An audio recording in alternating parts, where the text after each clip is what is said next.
तेरी जोत जलाई हे महामाई, दर्श दिखा दो माँ।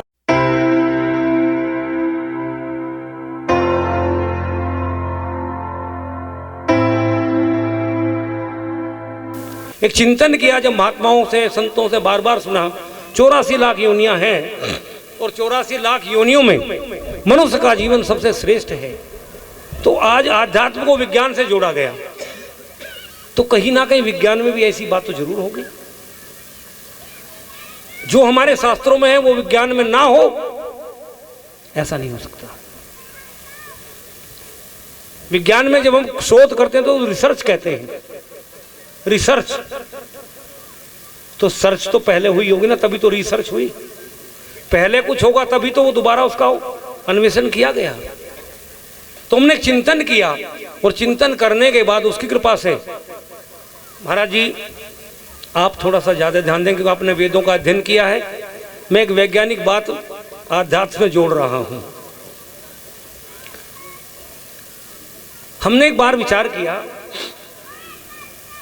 कि आजकल ऐसी चिकित्सा है कि हमारी बहन बेटियां जब गर्भवती होती हैं तो अस्पताल जाती हैं, डॉक्टर के पास जाती हैं, और चलते चलते एक समय ऐसा आता है डॉक्टर समय दे देते हैं फला तारीख को आप आ जाना, ऐसा है ना है। हमने विचार किया भाई ज्योतिष वाले तो बता सकते हैं, प्रकांड पंडित बता सकते हैं फला नक्षत्र में इसके हिसाब से बच्चा तब होना चाहिए, शादी के इतने दिन बाद बच्चा होना चाहिए, इसकी वहां नौकरी लगनी चाहिए, इसका ये सब ऐसा होना चाहिए। ज्योतिष के हिसाब से तो गणना कीजिए, पर ये डॉक्टर कैसे गणना कर लेते हैं, ये समय बता देते हैं।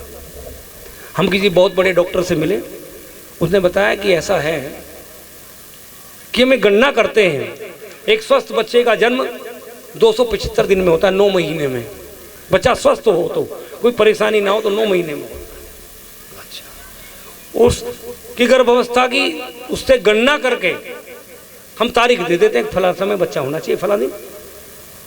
हमने आगे चिंतन किया कि 9 महीने में बच्चा होता है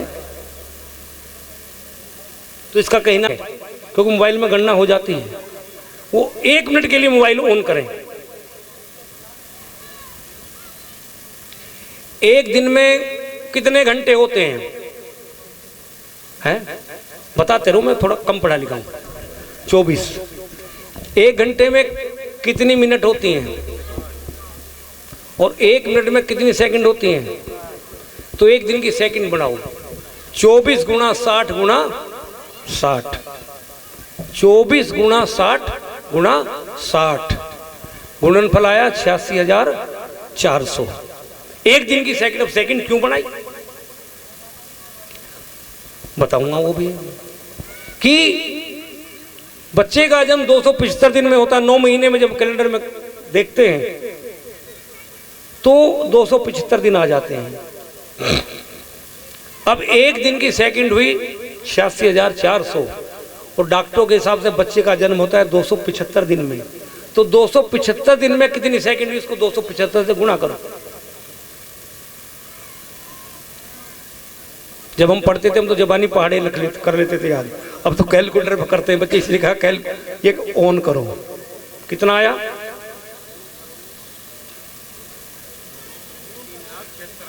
नहीं भैया गलत कह रहे हो, 2,37,60,000, 2,37,60,000। तो डॉक्टरों के हिसाब से, चिकित्सा विज्ञान के हिसाब से जब बच्चा मां के गर्भ में होता है तो वो 2.8285 राउंड फिगर में कैसे 2.83 सेकंड में अपना स्थान बदल देता है। तो इतने सेकंड में कितनी बार स्थान बदला ये निकालने के लिए जो हमारा गुणनफल आया था 2,37,60,000, उसको 2.83 से भाग कर दो। इतने चक्कर लगाए हुए ना, सीधा सीधा गणित है। कितना है बेटा,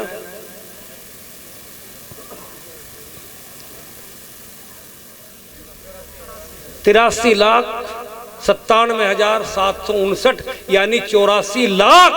अब आप विचार करिए, माँ के गर्भ में आने के बाद ये जीव, बोले गुरु महाराज की, 84 लाख बार परिक्रमा लेता है और भगवान गणेश ने तो माता पिता की परिक्रमा की थी, सर्वश्रेष्ठ कहलाए। जब ये जीव माँ के गर्भ में 84 लाख परिक्रमा करके संसार में आएगा, यदि वो अपना सत्कर्म करे और मानव जीवन को मानव धर्म मान के जिए, अपने कर्तव्य का पालन करे, तो निश्चित रूप से कह सकता हूँ ये मानव जीवन उसका कल्याण का कारण। बोले गुरु महाराज की। क्योंकि 84 लाख परिक्रमा तो करके आया है वो, उसको फिर 84 लाख योनि में जाने की आवश्यकता नहीं है, यदि उसके जीवन को महत्व को समझे तो। और खा पी के जिए तो अगली बार फिर कुछ और बन जाएगा, फिर तो कुछ ना कुछ बनना ही पड़ेगा। क्योंकि कर्म ना जायते जंतु, ये जीव का जन्म कर्म के आधार पर होता है।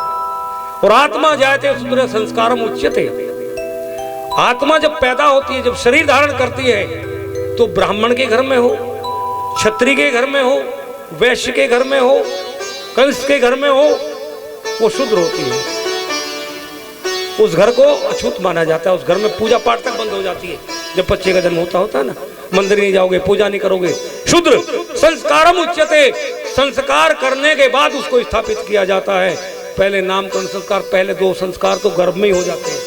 आज कोई संस्कारों को जानता नहीं, संस्कारों की शिक्षा दी नहीं जाती, और विश्वास धर्म में नहीं, भगवान में नहीं, गुरु में नहीं, बुरा मत मानना, विश्वास तो आज आदमी को अपने ऊपर नहीं रहा।